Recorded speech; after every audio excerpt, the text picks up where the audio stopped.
दर्शन channel पर आप सभी का एक बार फिर से स्वागत और अभिनंदन।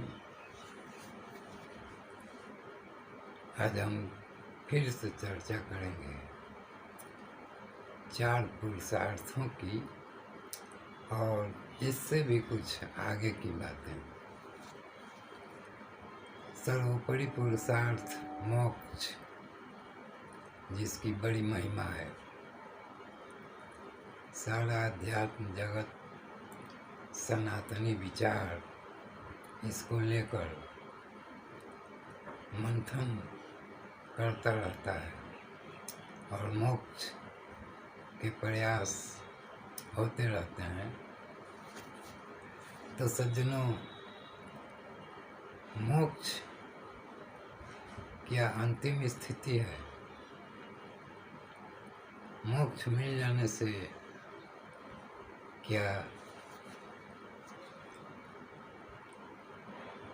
यह अस्थाई समाधान हो गया? जीवन और मृत्यु के चक्र से जीवात्मा अस्थाई रूप से मुक्त हो गई? जी नहीं सज्जनों, इसके आगे और भी यात्रा है।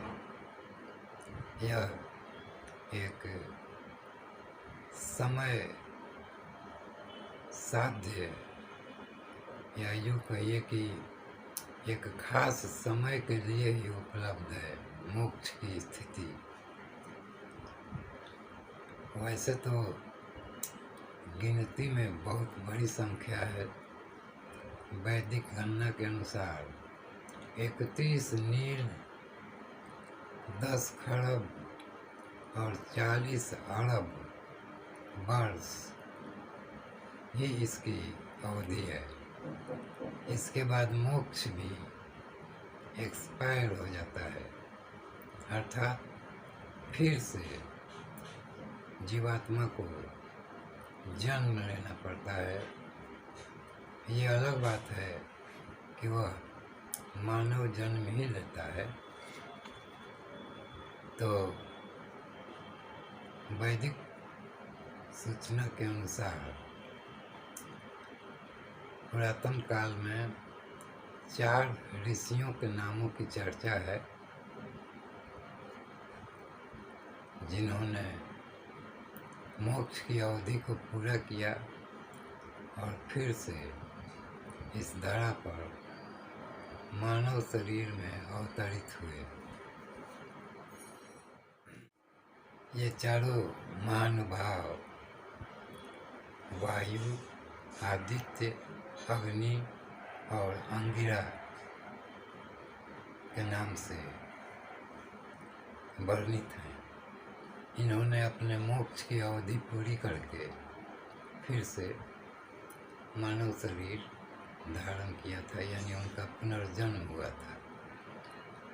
तो सज्जनों, इससे तो फिर से निम्न गामी होने का संकट वापस आ जाता है, यानी जीवात्मा एक बार फिर से जीवन मरण के चक्र में फंस सकता है।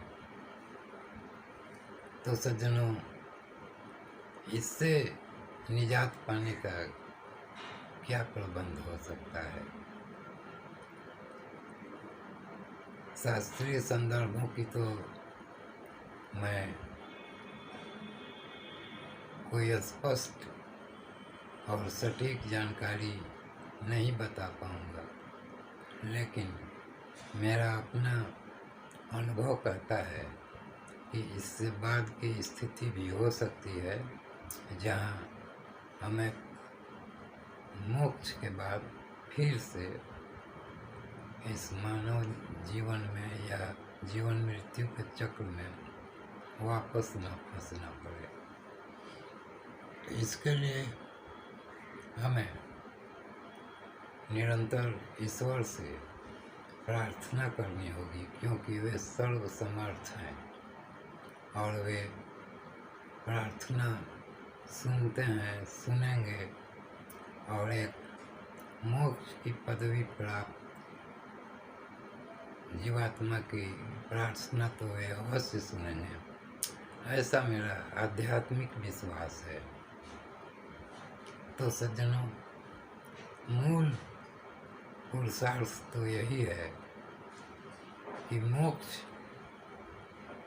प्राप्त होने के बाद भी और उसकी अवधि बीत जाने के बाद भी फिर से किसी जीव योनि में वापस न आया जाए, ईश्वरीय स्थिति में ही स्थापित होकर अनंत काल तक ईश्वर के स्वरूप में ही विलीन होकर रहने की कामना एक जीवात्मा की होनी चाहिए, ऐसा मेरा आध्यात्मिक सलाह, मेरी आध्यात्मिक इच्छा और मेरा आध्यात्मिक विश्वास इसी प्रकार का है। क्योंकि इतना प्रयास करने के बाद, जन्म जन्मांतर में प्रयास करने के बाद मानव जीवन में चौथे पुरुषार्थ मोक्ष को भी प्राप्त करने की स्थिति प्राप्त करने के बाद और फिर से वह समय बीतने के बाद वापस मानव योनि में आने का प्रावधान हो, तो यह एक सजग जीवात्मा के लिए स्वीकार्य नहीं होना चाहिए। उसे ईश्वर से प्रार्थना करके और येन केन प्रकारेण सर्वसमर्थ ईश्वर का यह आशीर्वाद अवश्य हासिल करना चाहिए कि वह मोक्ष की अवधि व्यतीत होने के बाद भी फिर से पुनर्जन्म न ले पाए।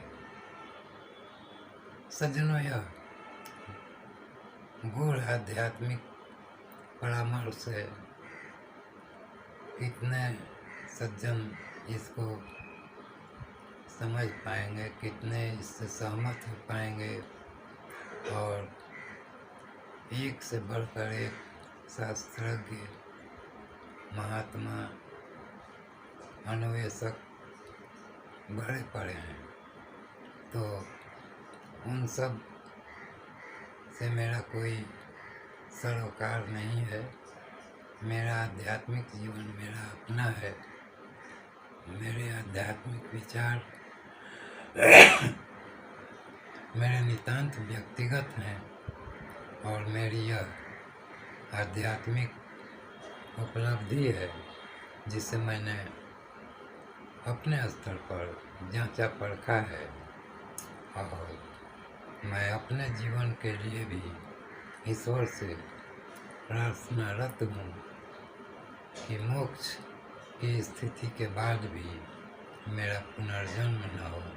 क्योंकि जीवन धारण करने के बाद इसमें दुख स्वरूप भाषित होने वाले सुखों का जो अस्तित्व है वह कुछ भी नहीं है। यह बैरागी मनोवृत्ति का पोषक सा लगता है, लेकिन सच पूछें तो कोई भी सुख एक सजग जीवात्मा को बांधे रखने में सक्षम नहीं है। तो सज्जनों, आइए इस वीडियो को और विस्तारित न करते हुए मैं अपने विचारों को यहीं सीमित करता हूँ। आशा करता हूँ कि मैंने जो बातें कही हैं उसके मर्म को मेरे सुधी श्रोता और दर्शक समझने का प्रयास करेंगे। धन्यवाद। फिर मिलेंगे इसी प्रकार किसी आध्यात्मिक, धार्मिक, मांत्रिक या ईश्वर अनुसंधान संबंधी चर्चा विमर्श के साथ। धन्यवाद।